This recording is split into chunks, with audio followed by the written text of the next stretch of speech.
Yeah, that is okay, sir. It's the end of Yeah, the yeah. session is okay. But the Okay. problem is, Uh, see, in the morning I got disconnected. Then okay. I again connect from my mobile phone. Okay. So I cannot see the old what you say messages. Old means we given before 10-15 minutes only.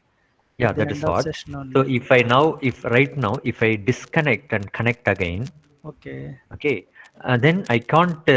I can see only the messages from this point onwards. Okay. The Yes, yes. old Yes, messages, yes. I know that. So yeah, morning you join, na? yes, But not fill attendance. no. So you can fill now. Okay, thank you very Thank. much. Thank you very much.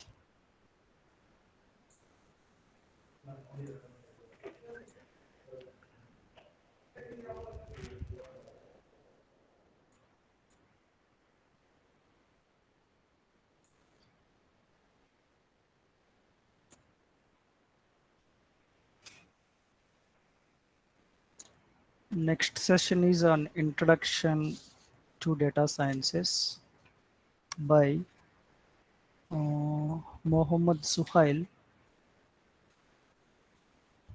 Mohammad Suhail. Um,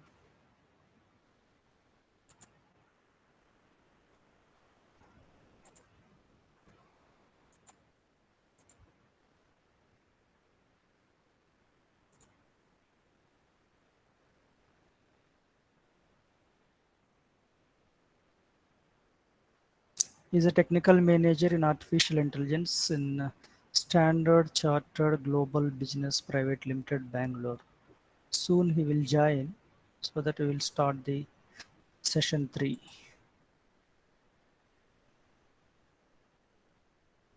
All of you please mute your mics. Morning sessions also we observed so much disturbances. So all of you please mute your mic and you can unmute at the end of the program only. All the questions you can ask at the end of the program only. Okay. Uh, so in this Google Meet, there is no provision to control all the participants in a single click. So all are teachers so that you know the problem so that you can mute your mics or else session will close in the middle again disturbance will come, continuity will go. So please cooperate, please mute your mics.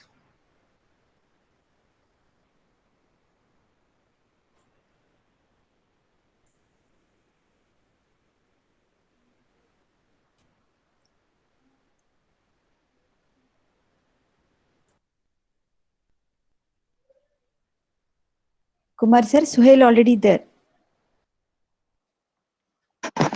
Sir Suhail sir.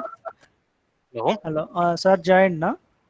Yes, yes, Yes. yes. Yes sir, yeah. Sir, good afternoon and welcome to the session 3. Very good afternoon. Yeah, yeah. Madam, Aditya madam, you can start. Welcome back, everyone. We are about to begin the second session of the FDP, Introduction to Data Sciences by Dr. Mohammad Suhail. Dr. Mohammad Suhail is working as a technical manager at Standard Chartered Global Business Services Private Limited, Bangalore. He has obtained his PhD in computer science from University of Mysore. His research and development interests include artificial intelligence, machine learning, deep learning, computer vision, and natural language processing. He has more than 20 research articles published in various national and international journals and conferences, and he has got an H index of 5. He has been actively involved in academic activities and due to his passion towards teaching and research, and he also enjoys delivering the technical lectures and giving hands-on training on the applications of artificial intelligence. He has served as an assistant professor of computer science for government for the first grade college, Tumkur University. So we welcome you, sir, for the delivering the speech for this FTP. Thank you so much, madam.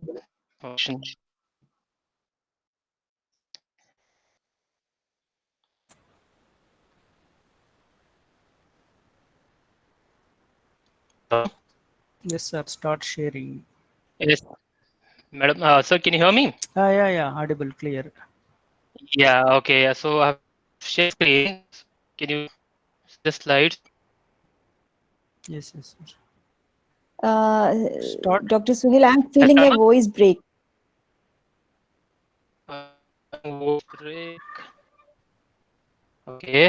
How about now? It's okay, okay, sir. You can It's okay. share It's your. okay, fine.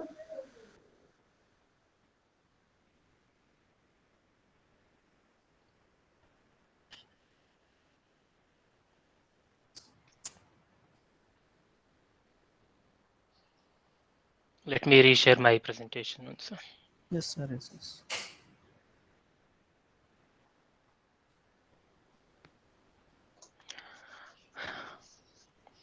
Let me know when it populates. Yes, sir. It is coming. Okay. So, uh, dear participants, a very good afternoon to you all. And It's visible. yeah, okay. So, um, I'm fortunate enough to be part of this FDP program and share some of the ideas and overview of the data science. And so I wish this session be a more interactive one. So if it is difficult to be interactive, you can just pose any queries or any interactions or anything that comes to your mind on the chat window. So we'll definitely address to that. So with that, let me just um, proceed with the outline of my presentation on data science today. So I'll be talking on the importance of data and big data and challenges that it poses, and then how data science is used, and what exactly is data science, and why we have to learn, and what all things we can do with the data science, and what is the role of data scientist. Then the different concentrations, I mean the focus areas of data science, and, and different applications as well. Okay. So yeah, we all know why we need data science. Maybe we say we know, but we do not know why exactly and what exactly is data science. But we should understand first data.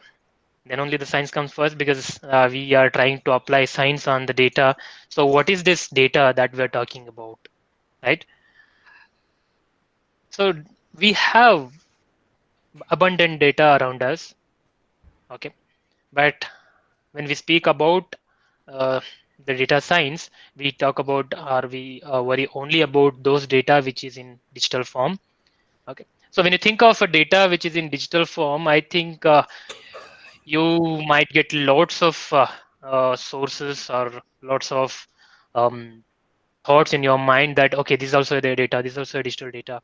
Okay, so I've just tried to put different sources of data, different types of data that is coming to be in a digital form, and which we can explore later. So the lots of data is being collected, and we are warehousing it, means we are storing it.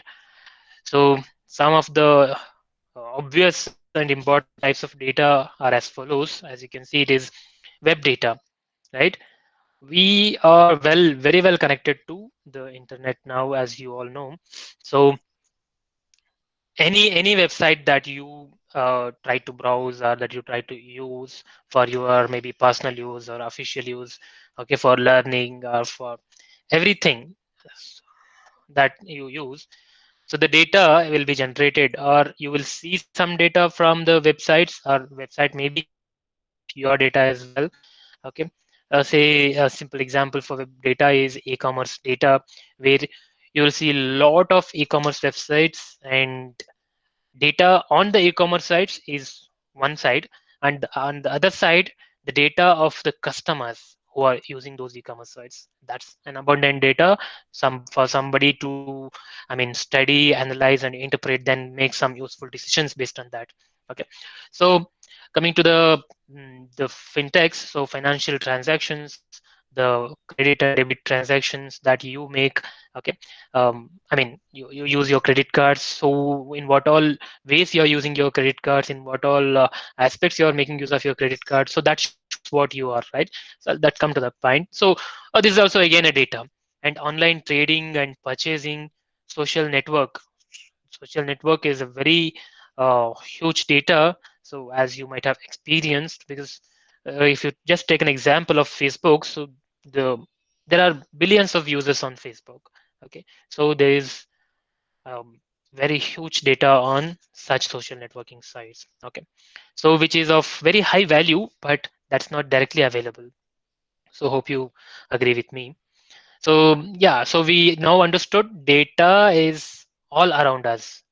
So if you just try to imagine the size, the hugeness of the data, though these are not the very recent numbers, it just gives you the flavor of how huge the data could be today. Okay. Just for instance, Google processes around 20 petabytes of data a day. It was a survey, I mean, it was an estimation that was made during 2008. So just imagine now, after 12 years, how much data Google could be processing now. So it is definitely 100 or more than the what 20 petabytes is shown here, right? And for example, Facebook has around 60 terabytes of daily logs. So it is just a log. I mean, any transaction that is made on Facebook, transaction in the sense, any communication could be a message, could be which from which server what message has come for to which other server. So these system logs. So the log itself is around 60 terabytes per day. And the example could be eBay has around 6.5 petabytes of user data plus 50 terabytes of data per day. So just try to imagine the hugeness of this data. Um, so that's about generally the web data. Or if you think of some other data that we generate, the genomes project, the 1000 genomes project, which was a project taken, it has around 200 terabytes of data. I mean, you can just see that our whole world is filled with data, that too in digital form. It's very difficult for somebody to see. I mean, just to scan the data once, this huge data will require years together. So, so you have, I mean, imagined the hugeness of data now. You know where is the data coming from, what all data we have. So this hugeness of this data makes it a big data problem. I mean, big data is not always only the hugeness of the data. Big data carries certain other properties as well. So big data is any data that is expensive to manage. So hope you agree. So these terabytes and petabytes of data that we just saw now from various sources, do you think it is easy to manage by someone? No. You have to spend millions and billions to just manage. I mean, keep them in a best storage. And very important is the customer's reliability and this data that is being stored by the organization. So organizations spend a lot on managing the data, and then what do they get by managing your data, right? So that's where the problem of data science comes into picture, and that's where we are trying to extract value from these huge, expensively manageable data. What could be done with this data, right? So as you all might be aware of these different properties of big data, so we call it as 4 V's of big data. It is volume. Yes, I think you have already just imagined how huge it could be. And the velocity is the second property or the attribute of big data. That is the latency of data processing relative to the growing demand for the interactivity. I mean, here we talk about how frequently you're getting this data. Is it real time? Is it offline data, or is it near to real time? So that talks about the velocity with which the data is coming. And variety, of course, you definitely agree with me that it's not a single type of data, right? You got data of multiple formats, and data is coming from multiple sources, and the data is not carrying a single structure. The structure of data is also different. So you got variety in this big data. And the the new V of the big data is veracity. So veracity is a very important attribute in big data. That is where you worry about, do have so much of data with me? Can I mean, depend on this data? Is this data very clean? Is this data speaking only truth? Are there any biases in this data? Are there any noise in this data? Any abnormality in this data? So you cannot directly take all data coming to you and just think that all data that has come is really good. I mean, it is having some value in it. There may be lots of data within the data that you have that is carrying no value, but it might also be misleading you in some way when you try to make some sense of the data that you have with you, right? So that's the veracity problem, and it is an attribute of big data that's very common in whatever data that you try to work on. So I'm just trying to give you some, I mean, so imagination come experience about the data and its abundance and the properties and the challenges that it is coming with, right? Hope, I mean, so I think it's clear to you all now. Probably, yeah. So this will give you a better idea about the different properties. So if you see on one side, it is talking about the data variety. You could have different types of data like tables, reports, database data, photo. I mean the images, web data, videos data, audio data, CMS, marketing automation, SMS, social. So you just, I mean, it's just we have named it a few here. If you try to list down, there are thousands of different types of data that is available. And when you talk about the velocity, as I said, is it coming in batches, or is it periodically coming to you, or it's near real time, or it is real time? Okay. And data volume, of course, you all know this. So the volume, definitely we have moved very far from petabytes now. So just try to imagine how much data we have and what nature of data is present with us. Excuse me. Yeah. So yeah, I've just tried listing down some of the types of data we have into different categories. So relational data. So you all know relational data means the data that is coming in a tabular format where you have the you can bring up the database concepts for entities and their relations. So it could be tables, transactions, and legacy data that you have collected and created in a systematic manner. Or it could be a text data, probably from web, which is very unstructured in nature, right? Unstructured because, I mean, unstructured for the machines, from the machine's perspective. It could be very well structured for you when you visit a website. The website content for you is really very well structured, the different information, and for you to browse through and get to the point where you are trying to focus on. So that is very well structured for somebody who is looking through or browsing through. But when you try to process it automatically through machines, it is a very unstructured data. Well, I mean, probably you'll be talking more about text data in your upcoming sessions. And some of the data could be semi-structured. For example, XML, it is not a completely unstructured data, it is semi-structured because you can parse out the data by using the different XML, the attributes that are present inside the data. So probably you can reach out to some parts of the data directly without much processing. I mean, without worrying about how to process it, but that is still unstructured, but it is partially unstructured. And some other type of data is graph data. I mean, you can just imagine the social network data as well here. So the social network of your friends, for example, your own network, if you imagine you have your own friends and those friends have friends again. So if you try to connect all these people who are on social network, that'll end up with a graph data. Or it could be, so for example, if you just take the uh, Google Maps and connect different locations, so you'll get the graph again. So graph data is, I mean, another form of data that you, I mean, get from other source of data. So social network, semantic web, streaming data is also very important. Streaming means it is coming with respect to time. You are receiving the data in the time series nature. And images and videos, I mean, you just imagine how many images are there on the web and how many videos are there on the web. Your own, I mean, forget about others' images and videos, your own images and videos that you have uploaded anywhere on the web. Maybe let it be social media, let it be YouTube, let it be anywhere on the web, but the data is there.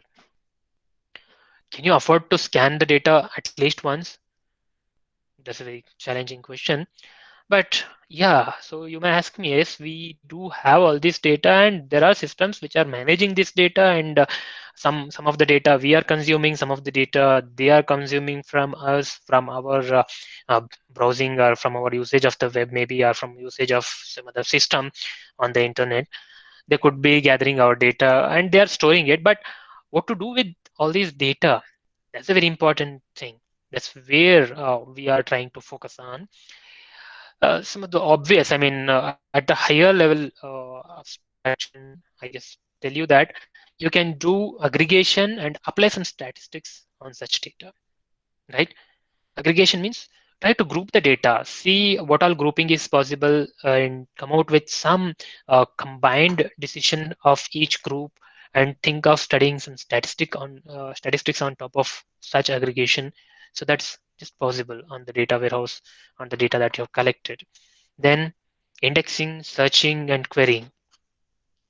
So indexing means you properly organize your data. It's not just that you collect it and dump it into your file system. No, if you have just dumped the data into your file system, it's very hard for you to manage it. Forget about discovering something from it. Just to manage that dumped data, it is very difficult. So one way is you have to sort it out. I mean, you have to properly organize it. That's where the indexing things come into picture. So you index it. So that indexing will be helpful for you later going forward for some other activities like searching. You want to get to know some particular information from the data warehouse that you have. Unless you have organized the data properly, how could you reach to that person's data? So searching, I mean, it is when you call about searching, you have many ways. You could have organized it in a very best way in a tabular format into a database. You can just do some querying over that to get to the data that you are interested in, or it could be unqueryable. I mean, you cannot pass queries in some structured way like SQL to a data that is not stored in a tabular structure or in a relational database. So that's where the challenge comes again. So what type of searching do you want to do? Here, probably you could do keyword-based search as you do on Google search, for example. So you just do some keyword, you just input some keywords, and you want Google search engine to get back some of the very useful links or sources or the websites which are very much useful or which are relevant to your keywords. So it is a very huge problem that is still unsolved, but it is I mean, it's far better than what it was earlier. So there are a lot of trending techniques and algorithms that are being used today to do this keyword-based search. That to personalized. I mean, customized search engines are available now. Looking at how you search and probably from which part of the world you are, the results that are retrieved to you will be different, right? Then the pattern matching. Pattern matching could be as simple as that. I'm just looking for some um, entry or some keyword or some particular field in a very big document. Okay, and that field generally carries some pattern. I mean, if you want to look for a person's name inside a paragraph, how could you identify a person's name inside a paragraph? So that carries, I mean, if you read out the paragraph, you will come to know it is a person's name. Just not by knowing that the word that you're fetching is a person's name, it's also because, for example, you are reading some say Spanish paragraph where you do not have any idea about what name could be there. So it's a Spanish name, for example, but the paragraph is written in English. So you try to read that English paragraph. without knowing that this word is a name, you can still decide that is, if there is name in this paragraph, that should be this keyword. How do you say that? You will try to identify the pattern or some I'll just boil down it to simple terms like grammatical structure of the paragraph, which gives you an idea of which word of this paragraph is a name, person name, if it is there, right? So such pattern matching, I don't want it to be done by myself, but I should have some machine, some algorithm, intelligent algorithm, which is capable of doing such pattern matching and getting me the names in the paragraph, right? So a simple example, probably you can just map it to any of the data that you may be handling or you are thinking of, and see what all things can be done and what all things will carry certain patterns that you can identify and fetch, but you want something like an algorithm to do that, right? So such tasks we can do with this data.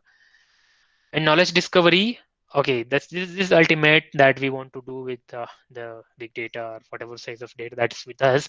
We want to do knowledge discovery. For what? Um, each of the person who does the knowledge discovery will have such something in mind. Probably I may be an organization like a e-commerce organization. I just want to understand the customers, their behavior on my e-commerce site, and want to see which customer wants what and what he'll be focusing, and what should be given to him, what should be recommended to him when he comes back later, right? Such knowledge discovery is needed, which can be done through the statistical modeling and data mining, or you can include machine learning as well. Okay, so that's the sense of what all can be done on the data.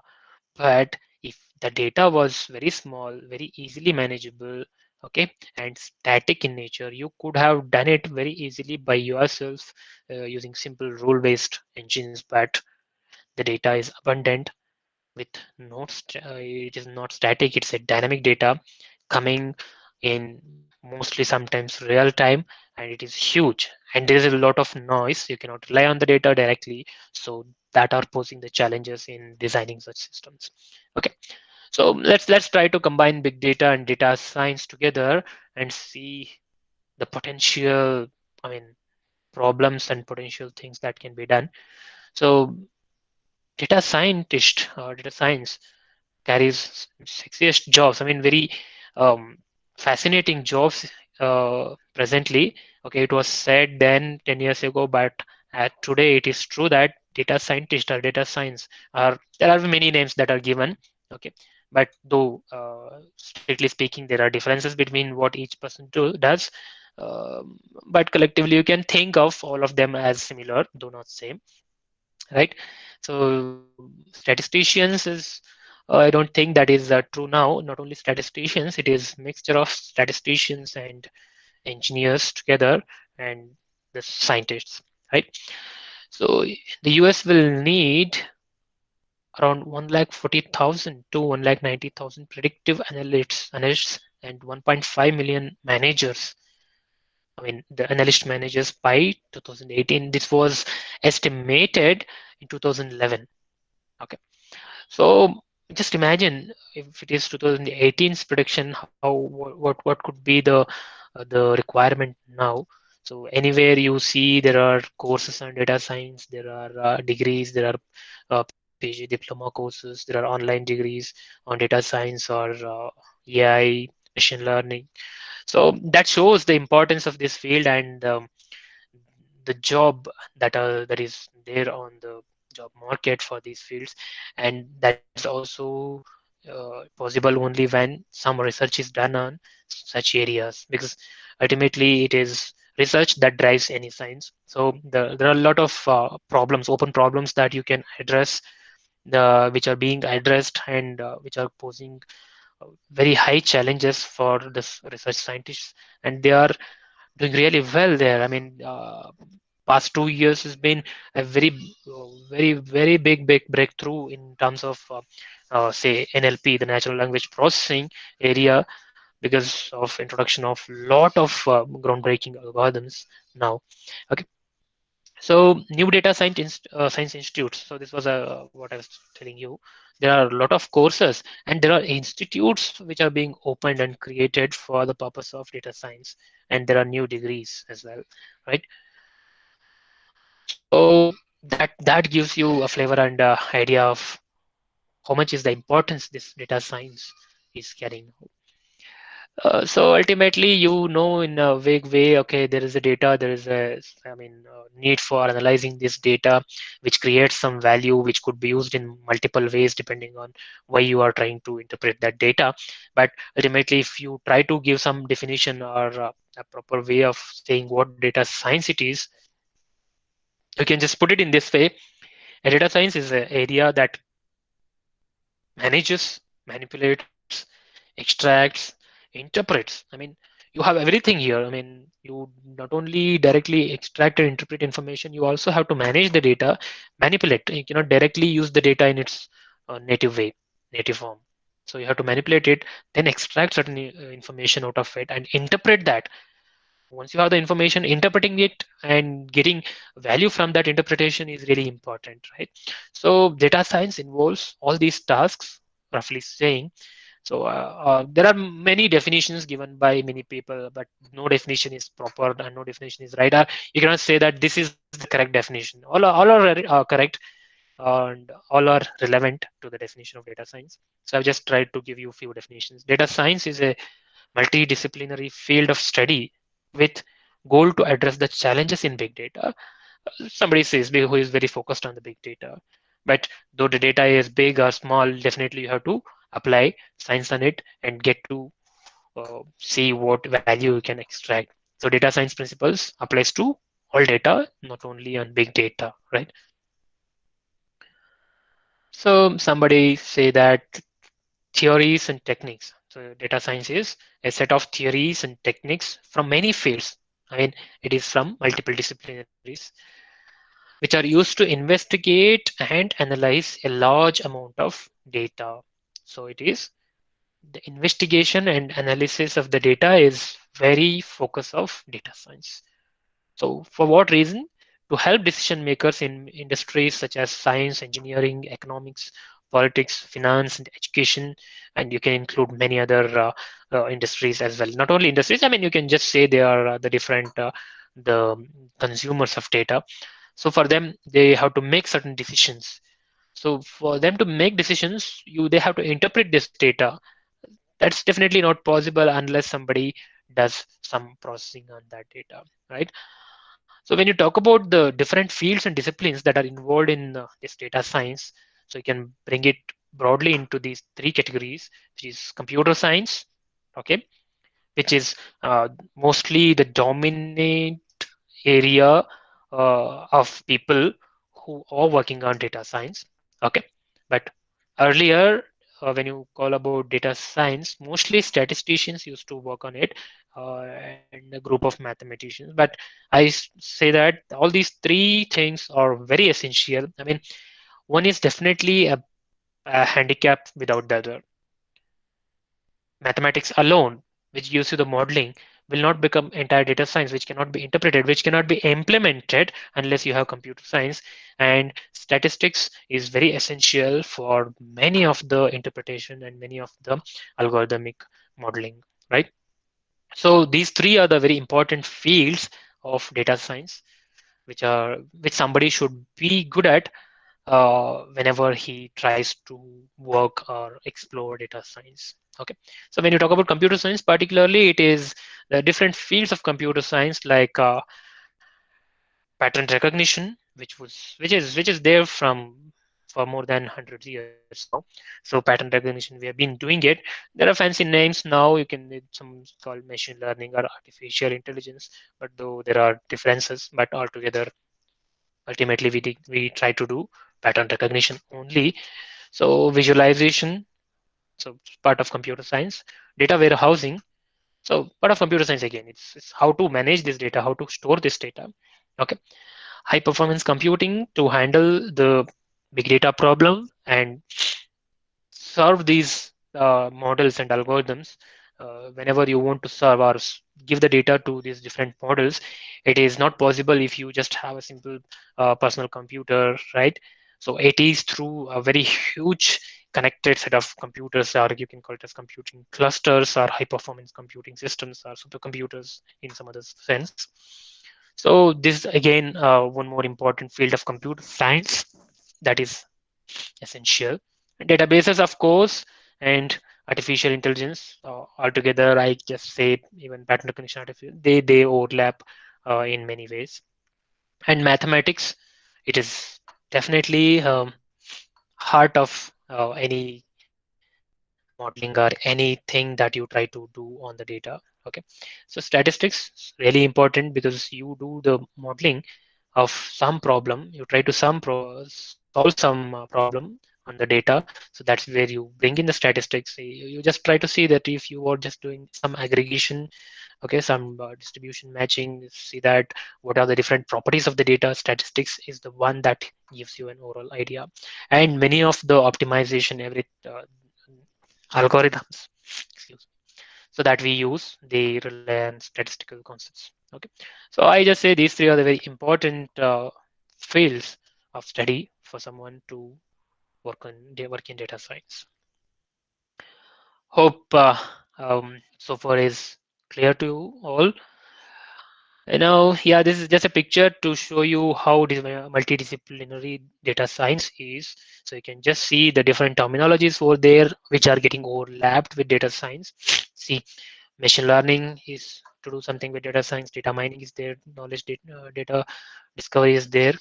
Okay, databases and data processing is there, visualization, statistics, AI, neurocomputing, pattern recognition. So all these problems, I mean, all these areas of research and study are really essential for data science. Okay.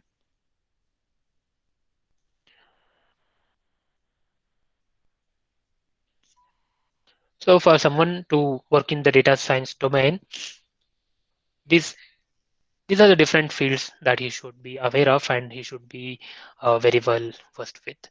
Data engineering, so that is where your how do you get the data, how do you store the data, how do you extract the data.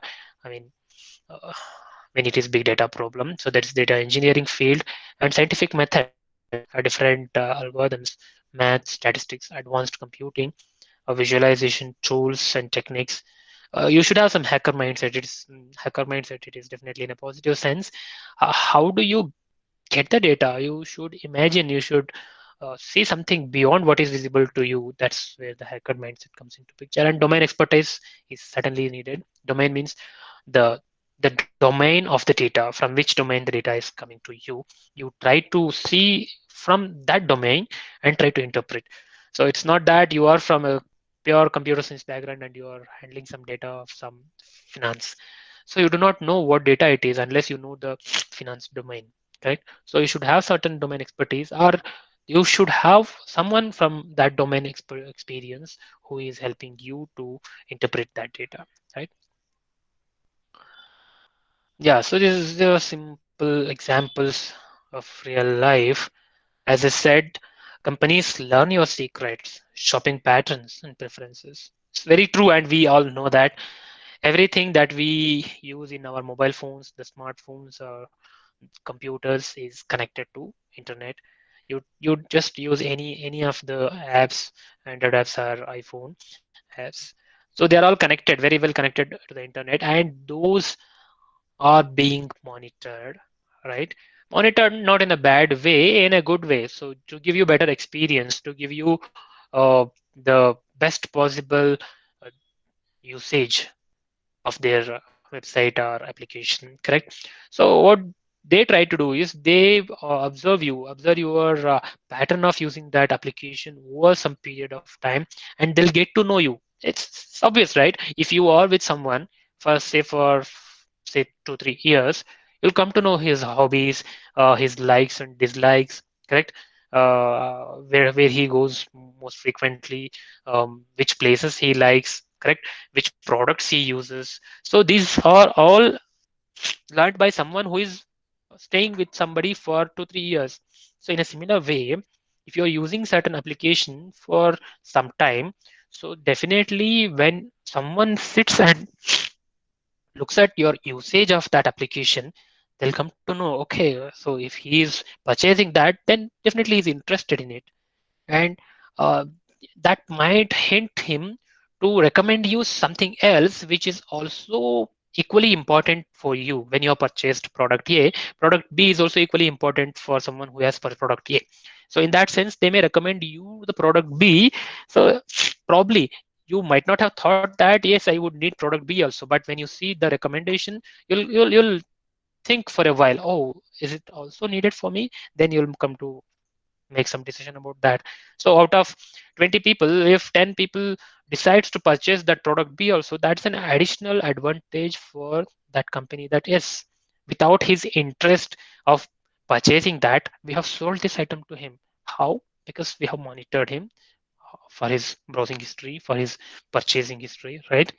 So that's where this example comes. Can we know if a woman is pregnant, even if she doesn't want to know, want us to know? She has not orally said or told that she's pregnant, but the way that she's browsing, the probably the things that she's looking on the maybe the e-commerce site or even on Google itself will make the backend people who are analyzing her data, uh, they'll understand is definitely the chances is high that she's pregnant. That's the reason why she's looking for these items. These are products which are related to a pregnant woman, correct? So that's how the interpretation comes into picture. But definitely someone cannot sit and look for all people who use the application and do manual processing and manual estimation or manual prediction and manual discovery and interpretation of anybody, because that's huge. If you consider just for example Amazon, you'll see it has billions of customers. Whom do you focus on? Can you think someone can sit in the backend and monitor you continuously for over a year? Can you think of employing someone for this job? How many people do you employ? What knowledge do you think they require? And how long can you think that they can monitor continuously? It's very huge data. There are huge people who are using it. So ultimately what we need, something which can be done automatically without somebody doing it, right? That's where the data science gives you different problems and which can be solved, which are being solved again. So another real life example was the election, US elections during Obama's period. So Obama app, so around 1 million people had installed Obama app. So that gave him access to billions of people who are connected to those 1 million people, right? And then think of what is their likes and dislikes, and think of, and his canvassing in during the elections was very focused. So this is how, I mean, this is the way that you try to analyze without making physical visits and without thinking or without actually knowing somebody, right? So that's really very huge, and definitely there are plenty of problems which are still unanswered. Even maybe there is some problem which um, nobody has anticipated also, nobody has thought of also, so that you can also think of. Or if you are just, I mean, getting into data science, you can think of attempting some of the problems that are being solved by the different the community of data scientists across globe. And one platform for you, it could be Kaggle, where they continuously post different challenges which are from the data science domain, and you can just take up, I mean, though maybe you are not contributing or you're not competing in it, at least to get the flavor of data, the real data, right? And what challenges it has, you can just try to get into the Kaggle competitions, which are already maybe over and very well solved, and try to see the data, try to see the different approaches people have done, okay, try to understand in a way. Probably you can definitely attempt. So there comes the role of data scientists, right? So the data scientist, definitely know who is a data scientist. A data scientist is the one who does data science, right? So they find stories. Stories means this is an area that has a problem, okay, and they build a very strong definition of the problem that is there on the data. They come up with a story on the data, and they try to extract useful knowledge from the data, okay. they are not reporters. I mean, they do not generate reports from the data. They actually analyze and interpret the data systematically, scientifically, by using many tools and many techniques, and they use a lot of maths and stats to model, and they might also come out with predictions or recommendations and some kind of analysis as well. So everything is involved as a data science task. It's not only, I mean, specific to only analysis. It could be analysis, then the interpretation, then the visualization. I mean, how do you present the data which can be understood by a new person? I mean, a person from some other domain. How can you make him understand different visualizations that you try to give, which are easy to understand, right? In the form of charts and graphs or different graphical stuff. Okay, and maybe you try to come out with certain prediction things. I mean, you do predictive analytics. So you have data now with you, which is from the historical sense. What you try to do is you try to project it to the future and say that, see, this could be the potential future of this application of or of this domain uh, by analyzing this past data. Okay, as simple as the weather forecasting. Correct. Simple in the sense that I'm telling you, but weather forecasting is a very challenging job which needs to, I mean, which you have to analyze huge amount of weather data. Okay, so such future forecasting, stock price prediction could be, so these are predictive analytics. It's also a problem of data science. Okay, or you can make some machine do some job for you as if you are doing. That's also a part of or a field which is having high overlap with data science. Okay, so data scientists are the key to realizing the opportunities presented by data, right? So you have data, unless you have someone who can give you a proper analysis of that data. So what is the use of that data? So they are very key in identifying the different opportunities which are presented by the data. What they do, they bring structure to it. They try to find compelling patterns in it and advise executives on the implications for products, process, and decisions. Okay. So what do they do is they work in many fields wherever you can generate data. Of course, the areas that a data scientist can work are very wide. They are not limited, say unlimited areas which a data scientist can think of, right? Which you can think that as data science is really needed here, ranging from national security, cyber security, business analytics, engineering,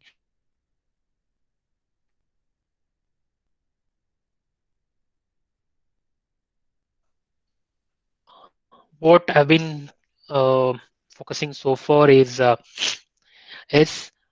when you call about data science, what is the data that we are talking about, and what are the different source of data that we have, um, I mean, access to, and which we are trying to work on, and what is the different properties of that data, and what challenges that data is posing, and what actually can be done with the data, and what are the different fields which are required to analyze that data and work as a data scientist, and what are the different application areas or the domains that give you this data.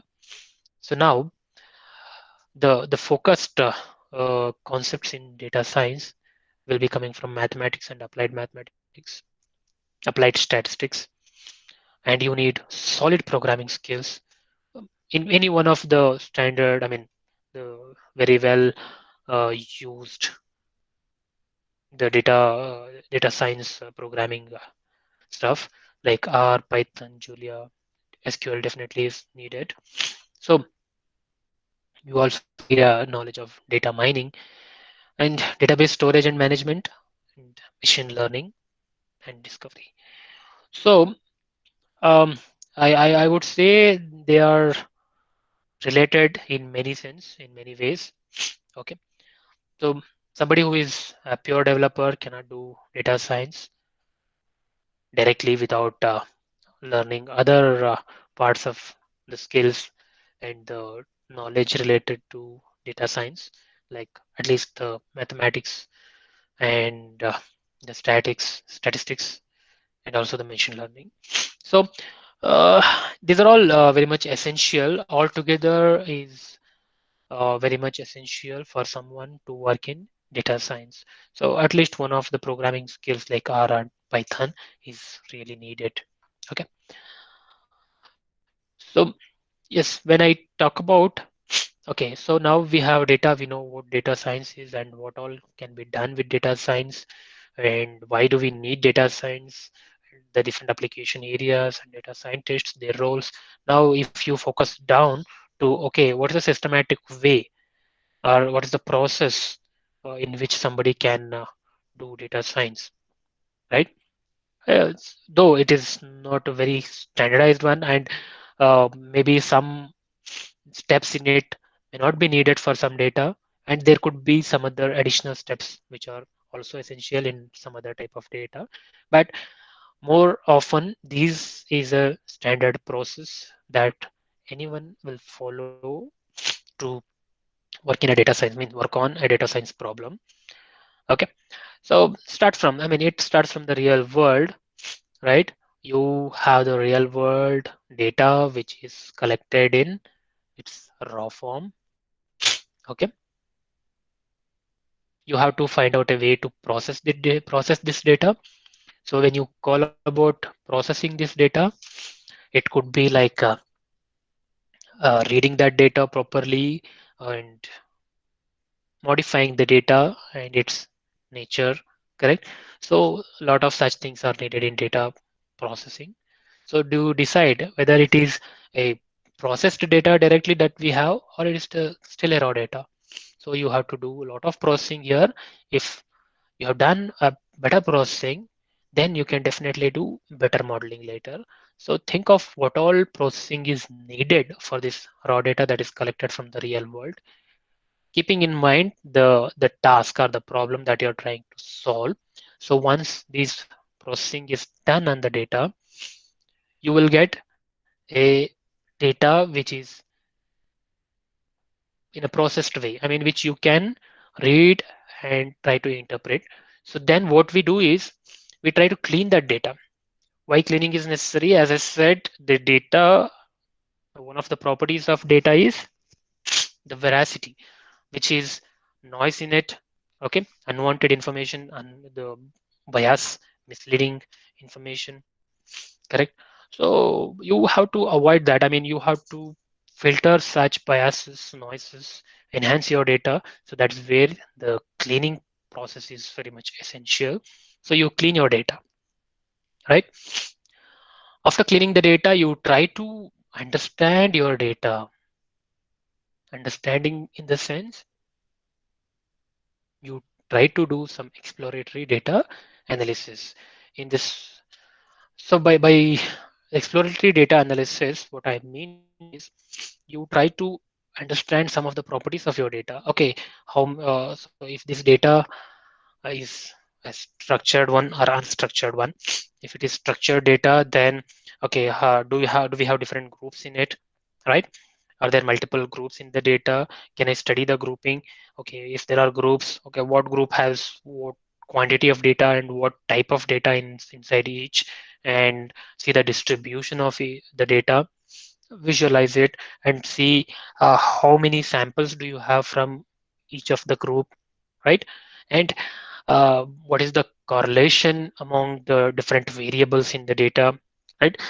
Different variables means the different attributes of the data. Do some attribute depend on some other attribute? That's the correlation study that you do. So this simple statistical and visualization related data analysis will give you a lot of understanding of the data that's with you to do further modeling. I mean, probably ultimately the data science job could be most of the times it will not end to the visualization. It will be to the modeling point where you try to come up with a certain value maybe could be a classification of your data, could be clustering, or could be prediction, or could be some recommendation, right? So such modeling requires a very clear understanding of the data. So that's where this ADA tasks, generally called as ADA, that is performed to understand the data in your hand. Better you understand, better the understanding about the data, better will be your decision towards selecting the model and uh, do a proper modeling on the data. Okay, so you clean your data, then you do a lot of ADA activities ranging from visualization, studying the distribution, studying grouping, okay, studying for abnormalities, right, and thinking of which is essential, what property of this data is very important, right? That's the selection, the feature engineering part. Again, I can tell you. So that's also part of ADA that you do. So these range of tasks will give you a proper understanding, a strong understanding of your data for your modeling. Okay.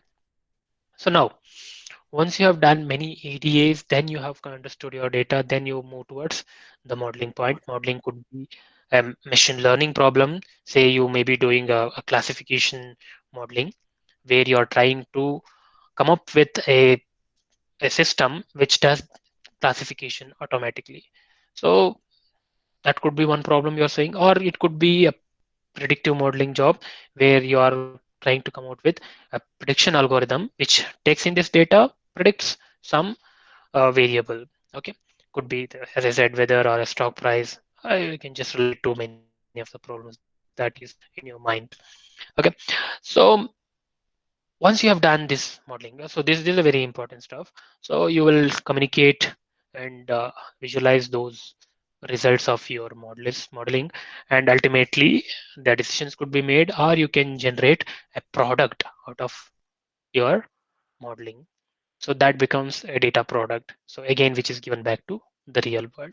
So here from raw data, you have end you have ended up with a product out of this data, which gives you some value, maybe a value in terms of money, or value in terms of better service, right? Or value in terms of just study and interpretation. So depending on who is doing this data analysis, right? So I would rather say this modeling and algorithms is very much important, and that's where the focus would later be given, I hope, because as I understood, your next sessions is going to be on mostly on machine learning and deep learning stuff. That's where we talk more about the different types of models, different algorithms that you use to work on the data and create certain systems, maybe for grouping or classification, or for predictions, regressions, or many types of problems and on any data. Okay, so this is a standard process, and probably I just try to touch upon where machine learning comes. So machine learning comes at this point where you try to model and do modeling and algorithms. So machine learning is essential when you try to do modeling and algorithmic modeling. So what does machine learning uh, stand for, or what is it after all, is where you have your data and you know what is expected out of this data. I mean, yes, if I have given some person's photograph, I know who is that person. But what I want to do is I want to come out with a machine which can give me a method or a program, right? Or a model, I can say, which later can be used to do automatic predictions or automatic classifications, right? So it's a, well, let's say, what is the difference between the traditional programming that we've been doing and the machine learning? So traditional programming is you have the data in your hand, right? And you create the program, right? You write the program. So this data and program is given to the computer, and computer just what it does, it executes. What is after all program? It's a instructions. So it executes these instructions on this data, generates the results. So it's merely a computing here, and there is no intelligence this machine is trying to show. Whereas what is required in machine learning is we want to come out with a program, I mean, a method which machine can later use to work on the data and generate output.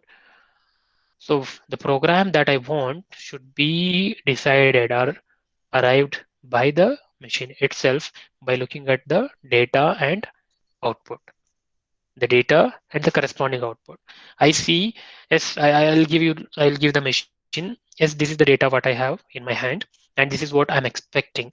You try to map this data with this expectation, mapping in the sense, model it, come out with some transformation, some instructions, or some way of converting this data to this output.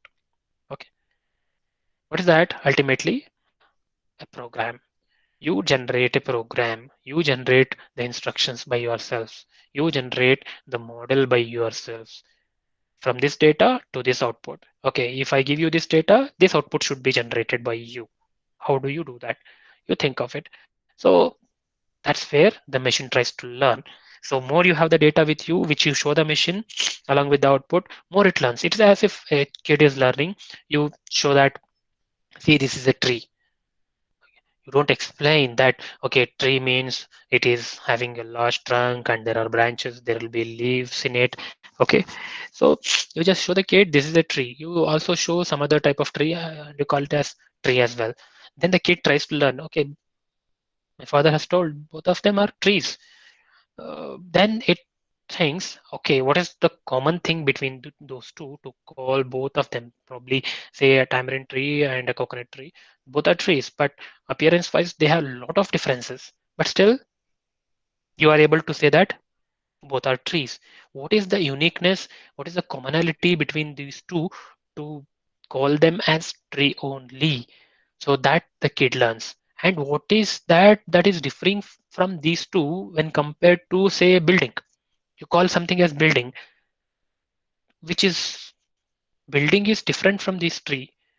Okay, that is building and this is tree. How what? So that thinking the machine should do and interpret the data and generate the output that you are expecting.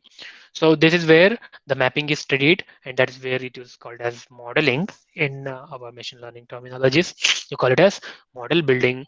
So the process of giving data and along with the output for the machine to learn is called as training. Then when the machine is given only the data without the outputs, and when it is asked to generate the output by itself, which should match your expectation that you have, which you have not shown to it, that's where it is the testing part. Okay, so machine learning is to generate the instructions by machine by giving the data and output of the expectations to it. So the different types of algorithms probably you will be later studying from machine learning point of view or broadly categorized into these three. One is supervised learning, where you give the machine different examples of different categories.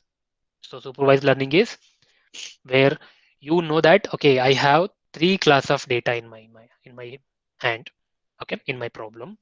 Three class means uh, could be simple as say um, the problem of tree building and um, say probably I can say person or a pedestrian. So you will give certain examples of trees, certain examples of pedestrians, certain examples of buildings. Okay, and ask the machine to learn what is common in these trees. Okay, and what is common in these buildings and what is common in the pedestrians. And why do you call all these as pedestrians only, all these as trees only, and all these as buildings only? Why? I mean, what is common in each of them? And then, why do you differentiate between a tree and a building? What is different between these two? So that is where the machine has to learn. So you have given the samples of each class that is in your hand. you have given certain examples and ask the machine to learn. So this is supervised.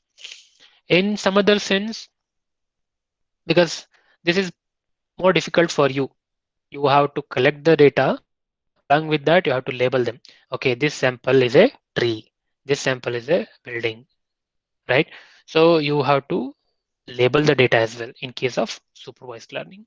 That is a little more tedious because if you want a better system, you have to label more examples. So if you want to label more examples, you have to spend more time or you have to employ more people. It's not that very few, like hundreds or tens of samples that are required in this model building perspective. You would need thousands of examples. You would need varying examples. You would need very unique examples also. So collecting data is tougher. Labeling data is more tougher when compared to collecting data. Even if you have data, labeling it is a human job, is a manual job. So what I wish is in some cases, yes, I do have data, but I do not have time to label each of them as like building, tree, or pedestrian. I just give this data, all this data dump to my machine. I want my machine itself to understand, okay, there are three groups in it. Okay, how?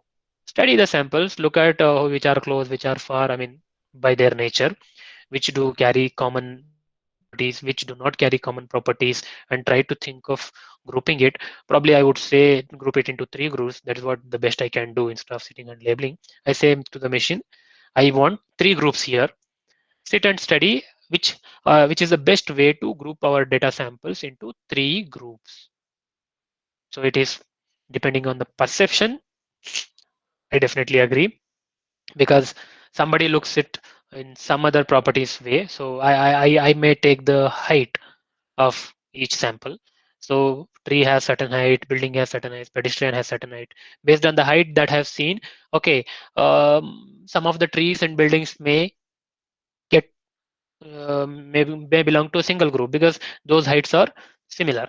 Some of the pedestrian and tree may get grouped into one group because the height of some trees could be very similar to pedestrians type, I mean persons type, human class. So when I don't say that these are the specific classes and these are the samples of each specific class, and I ask the data, I mean machine to do the grouping by itself, then the group that one model or one approach gives you could be entirely different from the grouping that is given by some other model. As true with the humans also. I do not have any knowledge about the data. Only height, some other properties are given to me. I look at the height and I group accordingly. Somebody looks at some other property and groups accordingly. Definitely you have to agree with each of them. Then ultimately you select whatever grouping that you need.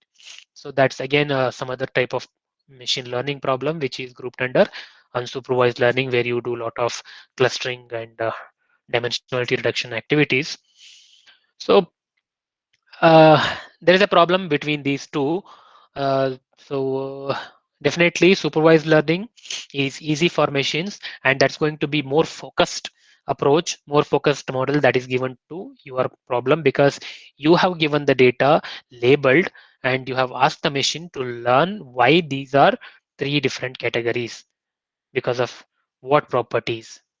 Okay, I have told the machine, yes, these sample belong to these different categories only, and you study. So that is way more focused when compared to giving data alone without labels in case of unsupervised.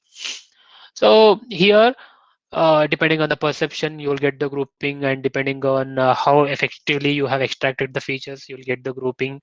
Correct. There are a lot of chances of going wrong in case of unsupervised. You may not end up in what you want. So rather, we being humans, we try to be very optimistic, right? Without spending a lot of effort, we try to get more from somebody. So that's where I say that, okay, in that case, what I want to do is rather giving all samples unlabeled, I try to do some samples labeling. Okay, so from each class, out of this 1,000 samples I have, from each class, I try to label, say 10 samples each. Okay, that's the bandwidth that I have now.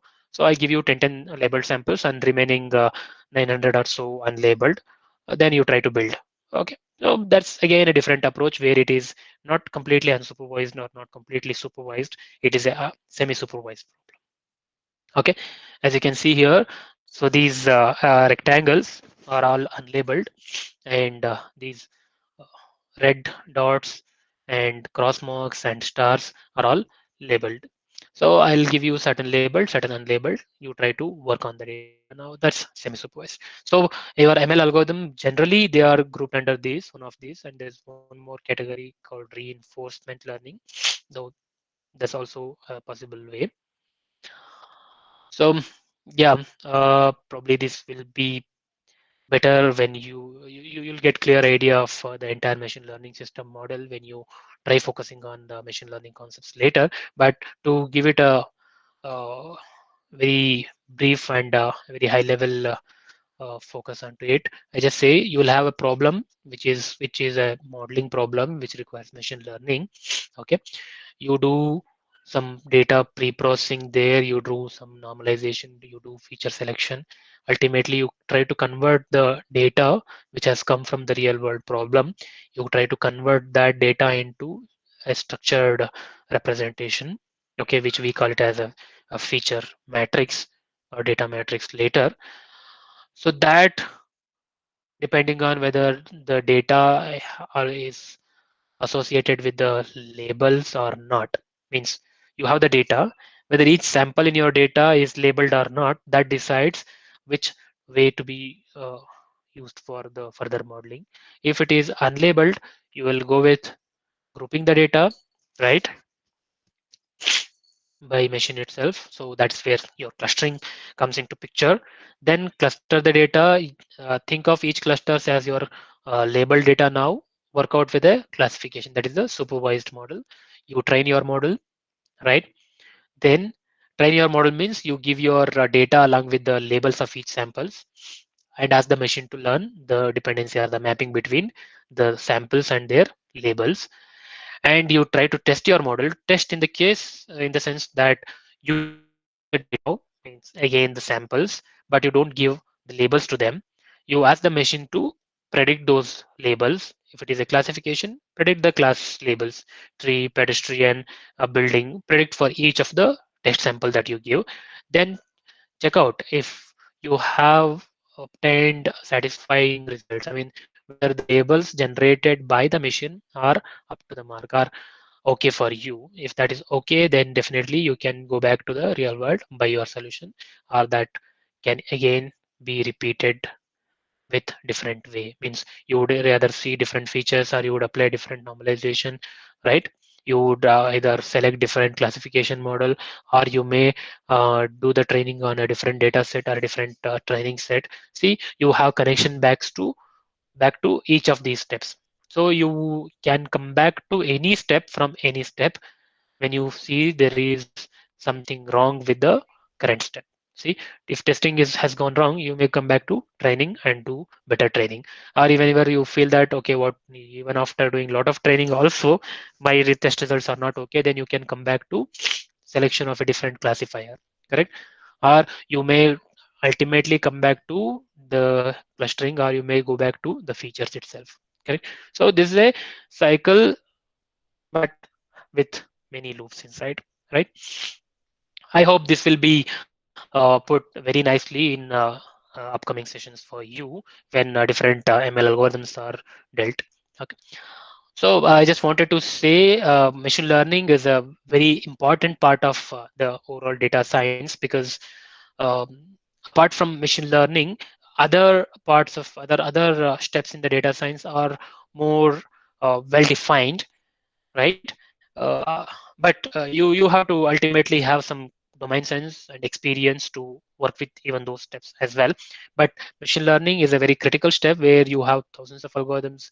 You should study and understand them and decide which algorithm is suitable for what type of data, correct? What type of problem in hand. So that requires a lot of understanding and experience. So this is a very important step in data science. So yeah, so I have tried giving you an overview of how the data science problem is approached. Then I just want to give you some of the applications of data science. ranging from different domains. But though these are all not the only ones, you could think of many other fields which have data science applications. So, but these are the very important and booming or hot areas which are carrying, I mean, definitely a lot of money and research and complexity in it. See, healthcare.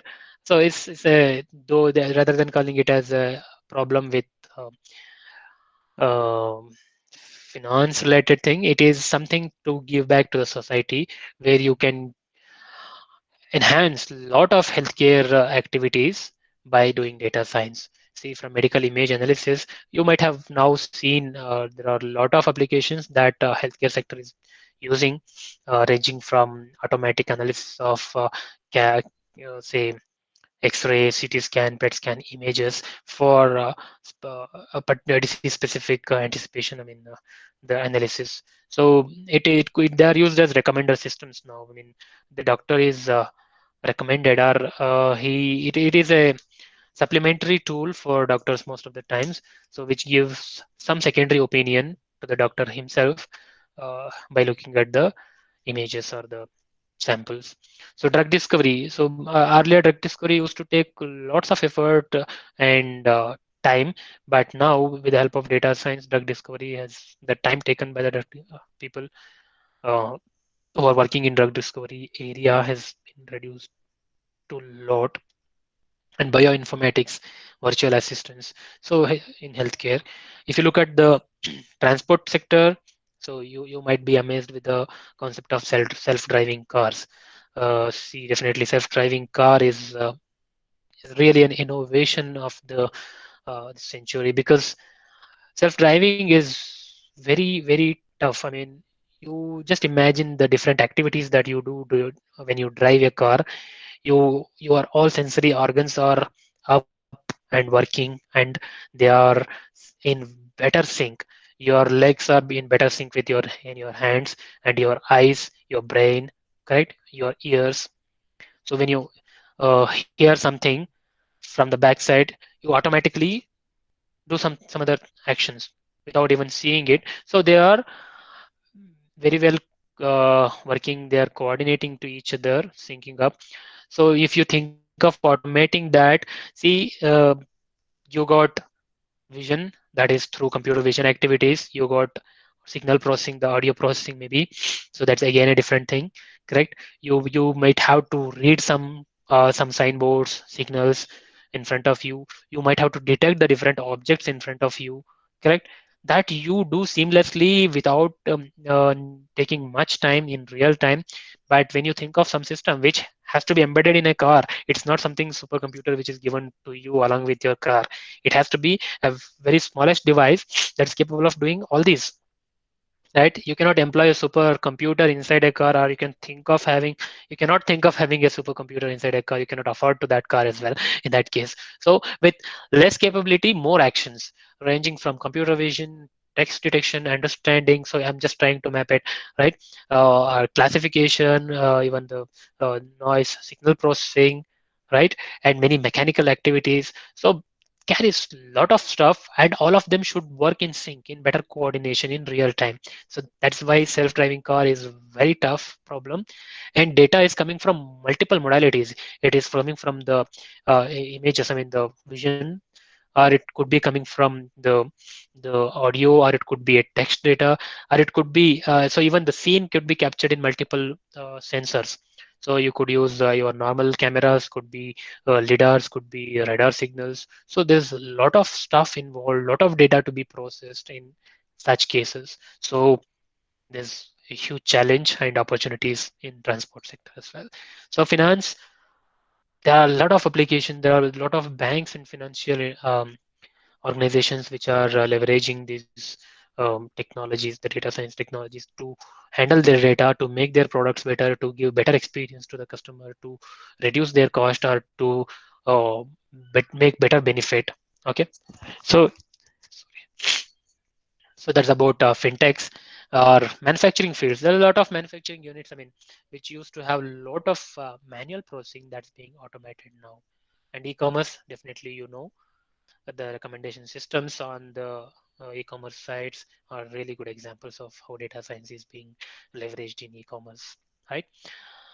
So again, it's a different landscape of application. So if I just go on giving you the idea of the range of applications and the different areas that data science is being explored, so I definitely would need this to give you the example. So the list just goes on and on. Okay, so just go along with me in looking at these slides. They are self-explanatory um, to you. Retail and e-commerce, fintech. So I've just listed down what are the different automations, the different the areas or different problems that are being solved in fintechs using data science, machine learning. Okay.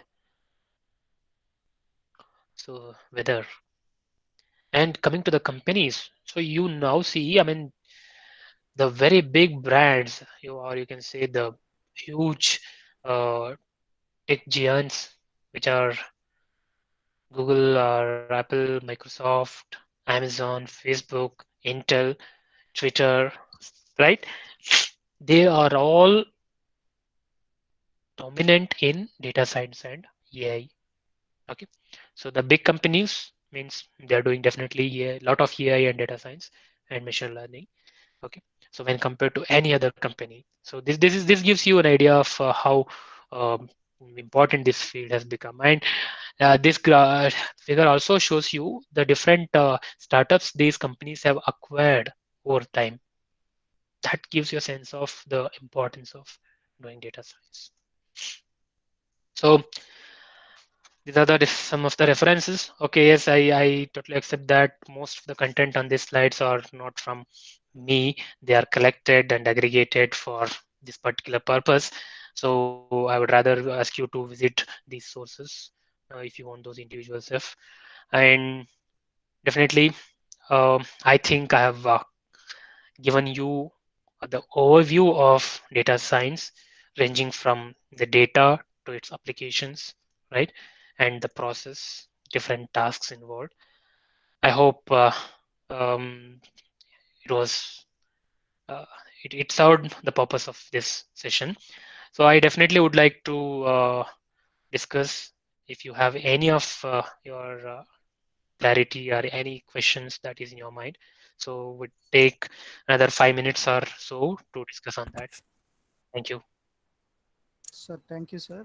It's a really very nice talk on introduction to data sciences. I think everybody understand the basics of the data sciences clearly through your presentation and the wide applications you given, so that they got a good idea about the data science basics and applications of the data sciences. Now the participants raise your can raise the hand symbol, can select the hand symbol if you want to ask any questions.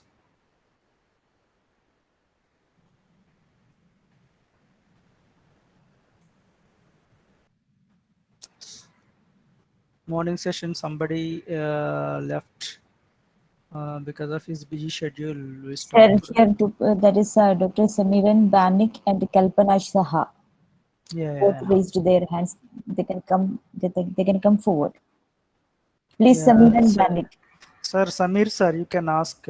Morning time, you raised a hand, but due to the busy schedule, Yes. stopped. Hello, Yeah, sir. yes, sir. Hello, sir. I'm Samir. I'm from the Central University of Kerala only, and I am basically a life scientist who work on functional genomics. Most of my work involves analysis of data that comes out of the transcriptome analysis, the RNA analysis, the small RNA analysis, and these are huge amount of data that comes in. So, as of now, we are taking help from our bioinformatics friends to get the things done. But I wanted to know, like, how easy would it be for a person from the life science background, like I'm coming from, to get used to the algorithms and the patterns that we have to learn to find a specific pattern if I want to find it from my whole transcriptome data. Like, is it that the algorithms that we have to use, that we have to write, would be very difficult, or it's like that's what I would Yeah, comments on. yeah. Yeah, thank you, and it was really a nice question. So, it definitely data science, as you have seen, that it is not going to be a computer science based field alone. It is a field. It has gained importance only because of the different fields or different areas that are posing challenges which can be solved from data science, right? So, people from the biosciences, or people maybe from the chemical sciences, or from the health sector. So you got a lot of problems, you got a lot of data even, but you may be struggling with the right direction or the right approach to solve it. So because like generally, as we accept that you are the domain experts here, Yeah. and you have to possess the problem. So I would rather say, instead of working independently, do some interdisciplinary work. I mean, that definitely helps you. I mean, it is not that you independently cannot work and solve the problem. You cannot learn data science, which is required for your problem, and do. But rather, it would be really good if you get collaborated with someone who is from the data science domain, okay, and try to pose your problem and get worked with it. Yes, sir. So That's a really yes, yeah, that's what we do. Usually we collaborate. But the thing is, correct. when we have to collaborate with a pure data scientist, we also should be having a minimum knowledge of what exactly in Right. their language I should tell them that I want. Right. I understand. Yeah. So this is where, I mean, you need not to study. You need not have to study the statistics. You need not have to study the mathematics of it. But you, at least if you study, okay, what data science covers, what are the range of problems, and if you get to know the philosophical way of the problems, and the philosophical idea behind each of the data science approach, not with the technical perspective, at least from the philosophical perspective, what it is, then you'll be gaining a lot of uh, idea on it. You can pose it, okay, so it is one of the classification problem, or it is a pattern matching problem. You have to find a subsequence in this given sequence, right? So we generally call it as, okay, the problem that you posed, so it is a DNA matching problem. You got a lot of a huge DNA sequence of something, and you are looking for some particular pattern in it. So it is a pattern matching problem. You got a string of data, and you have a substring which you need to match. So you can just pose it, and you probably can look at the similar works. Okay, so one way that I tell you is, look at the similar works from the bioinformatics field, and how they have approached the problem, and how they have converted this bioinformatics problem into a data science problem. So because data science, you have a specific categories of problem. So your problem will definitely fall into one of these categories. So the right way is try to identify what is the right category of a data science approach for my problem. Then try to understand that category from the philosophical point of view, rather than getting into deeper. Then probably you will get a lot of tools for that particular approach, maybe, or you can get support from someone who is working in data science. So that way of collaboration is the way forward for you. Thank you. Thanks. That helps. Thank you. Madam, who is that next one? Next one name? Hello? Taslima madam. Sir, Samiran Banik Amita. Yes. and Kalpana Saha also there. Hello, ma'am. Yeah, please. Hello. Yes, madam, we can hear you. Kalpana Saha from Kolkata, West Bengal. I have one question, sir. What is the difference between data scientist and data analysts? Yes, really an interesting question. There's a lot of debate on people who do what and what should be called for each of them. When I see the I call it as entire data pipeline. So who are working on the data basically. So the different group of people who work on the data is the core technology team, who maintain the data, take the data, read it, and manage it, and give you in a easily accessible form. They are data engineers. They don't do any kind of analysis on the data. They don't do any interpretation on the data. They just, their task is to rely on the hardware platforms, different integration platforms. Like if it is a big data problem, they may have very strong knowledge on Hadoop ecosystems, how to use distributed computing to gather the data and give it in chunks maybe later for you to process. So they are data engineers. Okay. Then next comes the data analyst job. So data analyst, they are not very focused onto the technology side. They mostly rely on the tools like the visualization tools. Okay, you probably might have heard of some of the visualization tools like ClickView, right? Or uh, some simple dashboarding tools. Okay, so what they do is they get this data from data engineers. They try to present the data to you for the data scientists in a way that data scientist can interpret it later, when where he can apply. So data analyst's job is more into using tools and taking data from the data engineer, using those tools and coming out with certain useful visualizations, more or so, or some simple analysis on the data, like applying some simple statistics. Okay, so there is the role of data analyst that ends. And someone who does the modeling stuff, actual modeling, interpretation, exploration of the data, so all these will be a part of data scientist.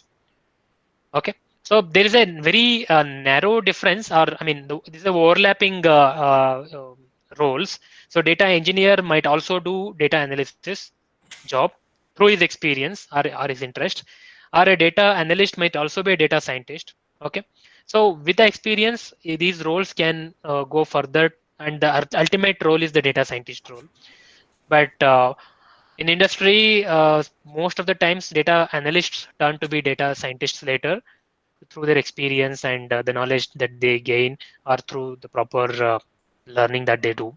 But strictly speaking, data analyst's job is it ends up to data analysis only. They do not do modeling and final ultimate model training and whatever task that we do in machine learning again, probably. Okay, next. Hope that helps. Thank you, sir. Next, Samiran. Samiran, please unmute. Samiran, are you there?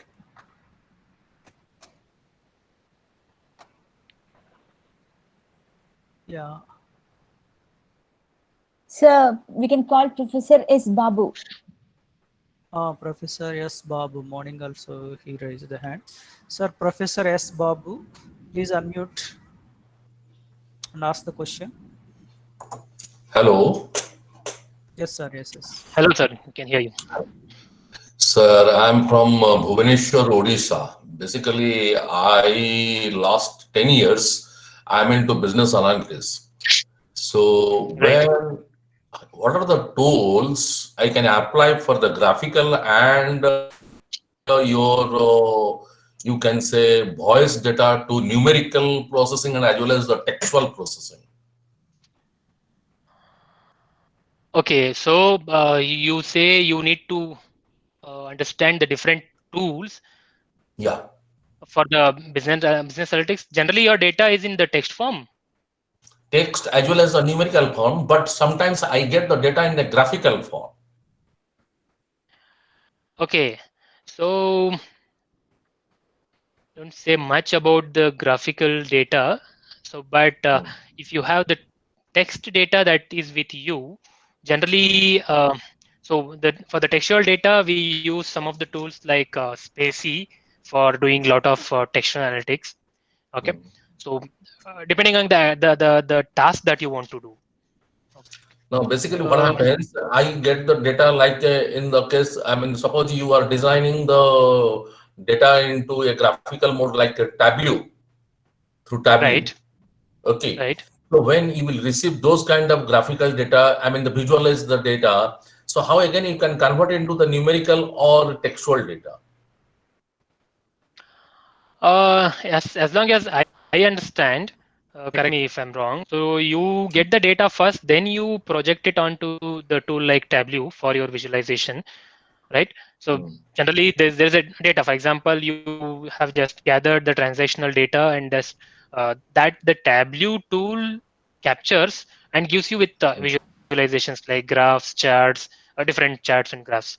So uh, I think you have the data from Tableau, that the visualization from Tableau. Definitely you will also have the underlying raw data with you, which is already in numerical form, I guess. No. Sometimes what happens, I got the project in a Tableau format. So how I again retransport to the textual or the numerical data? I think this is, I mean, even I'm not aware. So if you get the Tableau data, I understand, as long as I have used the Tableau tool, the Tableau data will be given to you along with your native data. So if you have the native data, then only the Tableau tool displays that data. Or maybe No, that is correct. you just have saved the Tableau output into some pictures. That is what, if the Tableau output I have, then how again I can convert into this textual and numerical data? I doubt that is possible. If you have only the Oh, visualization, going back to the raw data is highly difficult. I mean, assume that you got a bar chart, which gives you the frequency, probably histogram of some data. Then that is nobody a can line go chart back. or the column chart. Yeah, nobody can go back from the line chart back to the raw data. So that's definitely is, I mean, Yes, impossible. Not possible. yes, sir. Okay. Yes, sir. It's right. Visualization is the end of the And representation, knowledge going representation. back requires data. I mean, if you have just saved those images, going back is definitely different. So you'll not come Okay. back backwards. Okay. Okay. Thank you Okay. very Thank you. much. Thank Thank you. you. Thank you. Yeah. Next, Umar Farooq. Umar Farooq, please unmute. Hello, sir. Am I audible to you? Is the Yes, yes, yes, yes. Umar, you're audible. Thank you, sir, for your valuable and informative presentation on data sciences. Thank you so Uh, much. Sir, I'm currently working on a research topic, content-based cybercrime detection, wherein Okay. that contains cyberbullying, abusing, or spreading the text, sexual Yeah, content, yeah. and other things. So I know that I have to perform multiple feature extraction, feature selection techniques, and machine learning models. But sir, I'm just confused about do I have to, when I collect the data from multiple social media platforms, uh, so do I have to perform the labeling manually or go for the clustering? So I want you to suggest Uh, me what would be the best option. okay. Yeah, yeah. First of all, I really congratulate you for taking such a good problem, which is having some social cause in it. When you talk about this abuse detection or bullying on social medias or social networks, one challenge is gathering data. So, hope there are some standard data sets that are available that you can leverage. Okay, abuse detection. I mean, they are classified into two classes, either, whether it's abusive text or normal text. So you can just try to leverage them. So if you are collecting from by yourselves, then probably are you labeling it, or are you approaching it as a clustering problem? That is the question I have. Sir, actually, I'm from Kashmir, so I have to perform this cyberbullying detection in the Jammu and Kashmir area. So I have to collect the data from the multiple platforms regarding the Jammu and Kashmir area. Okay, so I have been successful in it. I mean, collecting your region-specific data, I doubt that is possible. I mean, that level of fine graining is given by standard data sets or any social media for that matter. So I doubt they've given the region-specific. At least I think it's country-specific data you might be able to get, but region-specific, I doubt if it is possible. I do not have idea about whether that data is available or not. But as long as your problem is there, and if you have data, approaching it requires like a lot of feature analysis. So definitely you can approach it in multiple ways. Sir. So do a statistical text processing, so like the standard bag of words based approach, or you think of some deep learning based approach as well. So where deep learning based approach is like you work on the uh, text summarization problems, or you try to work on the entity recognition, right? So you can approach such, or even you can just think of the sentiment analysis as one of the solutions to them. Okay. Thank you, sir. Thank you, sir. Yeah. Yes, next. Hello. Good afternoon, sir. This is Good afternoon. Shri. I'm from MNIT Bhopal. I want to know that what are the use cases of big data and data science? Okay, so I mean, so whatever that we talked on, the different applications that I showed to you, they're all the use cases of big data and data science in general. But some of the applications may not involve big data. Yeah. So when you say big data, generally, I mean, as a field of study, big data refers to data that requires distributed computing. Maybe like you use Hadoop, Spark to consume this data and manage this data. So that's from the technology point of view. From your modeling and data science point of view, whatever the data it is, whether it is a big data or normal data, so you can just explore data science on that.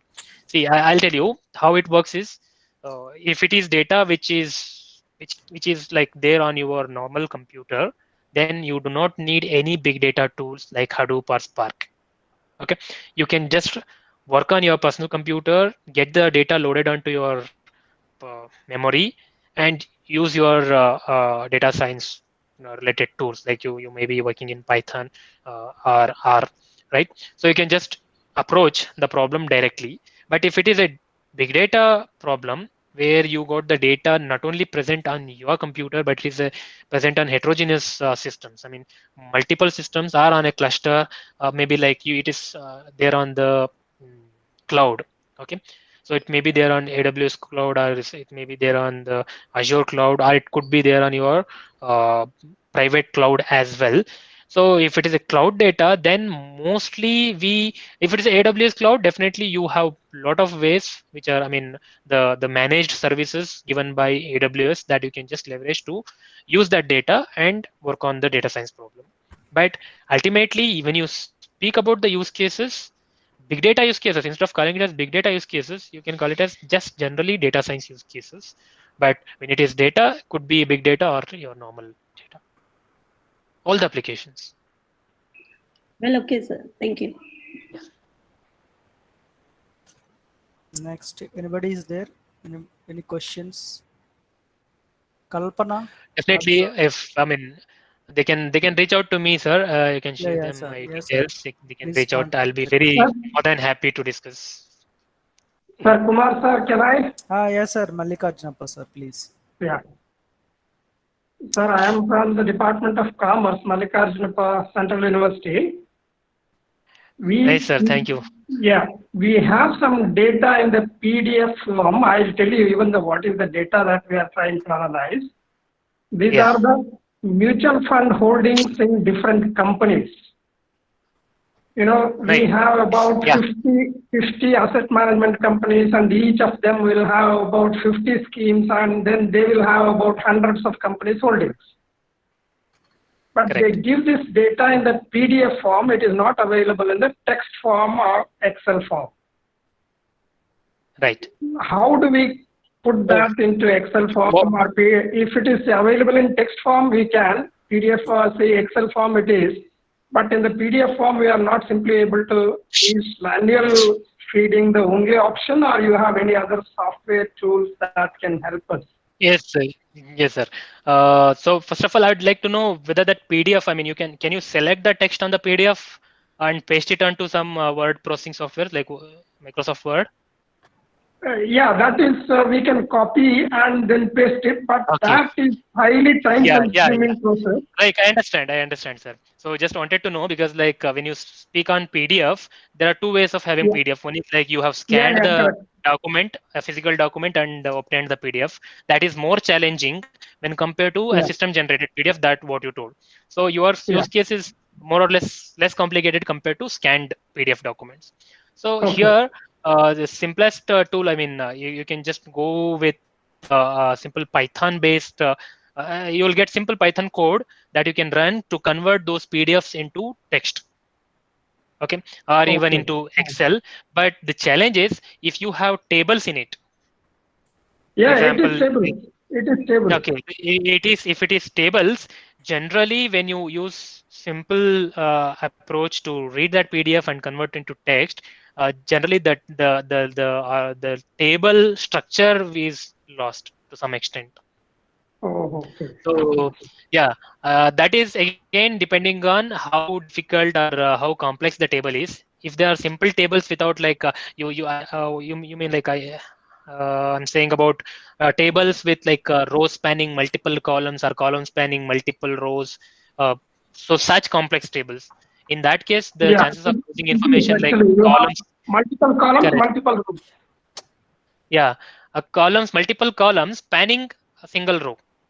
For example, there is No, one heading. no, okay. There's one column heading which has two subcolumns inside. So in such cases, Okay. generally this the data will be structure is not so good when you convert that. But otherwise, you will have very simplest tools that you can use. Or I can just name some of the Python based. You will get online PDF to text converters. That, I mean, sometimes they are limited to the number of pages. But open source wise, you can use some Python script in. So PDF to text converters, what is happening? It will not take it as numerical data. It will simply take it as some type of any other word or something. We want that to be a numerical data which is available for computations, further computations. Okay, you mean it's not coming to be a numerical one? It is treated as the text Yeah. only. Yeah. Yes. Okay. Yeah. In that case, you can just, I mean, use this Python scripts that's available. Probably I will share you offline, sir. Any of the scripts that I find useful for Okay. you. Hmm? Okay. You can Yeah. just send out an email to my ID. Okay. I'll try to gather some of the useful tools for you, and I'll share you. Okay. Fine. Yeah. I think that's about the queries. If anybody is there,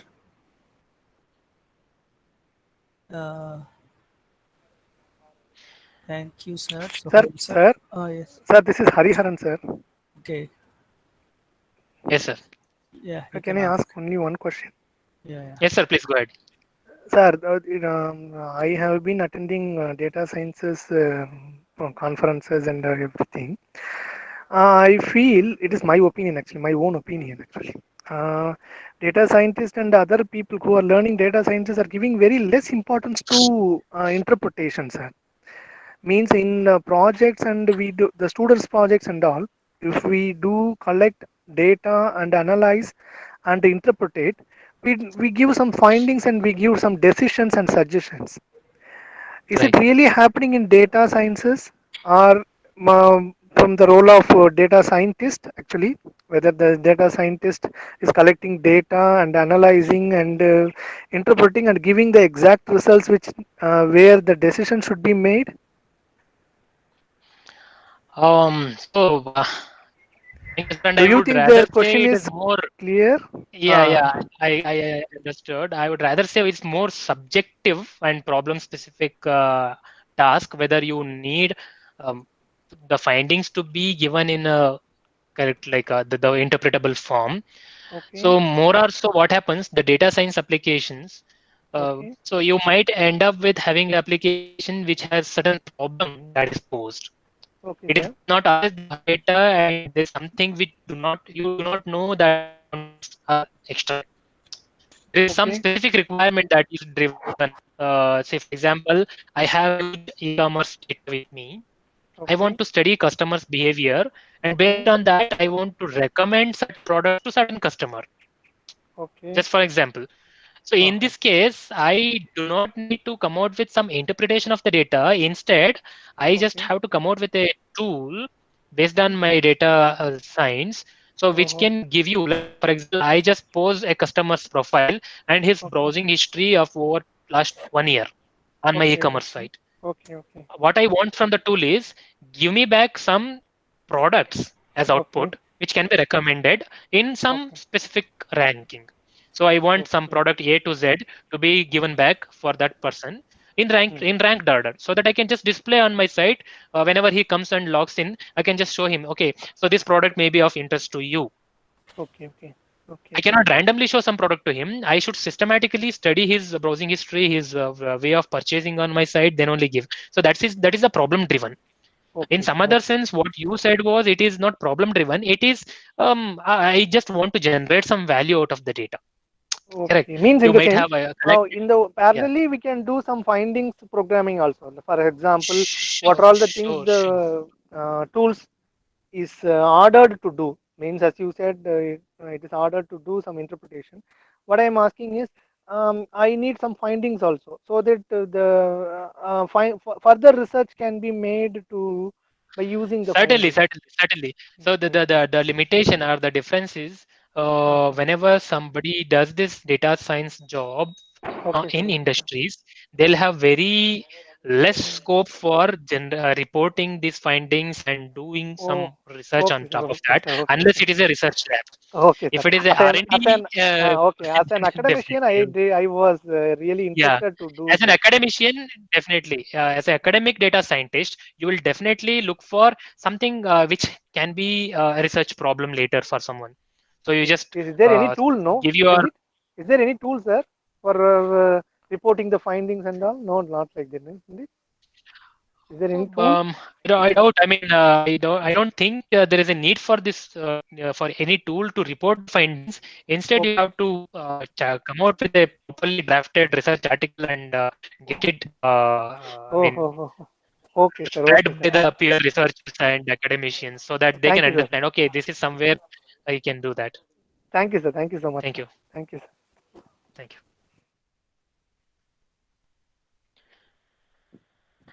Hope, sir. I mean, I've Yes, sir. done my That's best, only. and Yeah, yeah. definitely will be more than happy to catch up later, even with the different queries or discussions that they have. They're really interesting to me as well. Yes, sir. They are very really interesting to ask doubts. Yes. Participants, please collect the contact details from the resource persons if you wish to contact in future also. So we have a time Sure, sir. limit, so that we have to wind up the session. So, sir, it is really very nice session on introduction to data sciences, Thank you, and sir. questions regarding the questions participants asked, and your explanation is also very nice.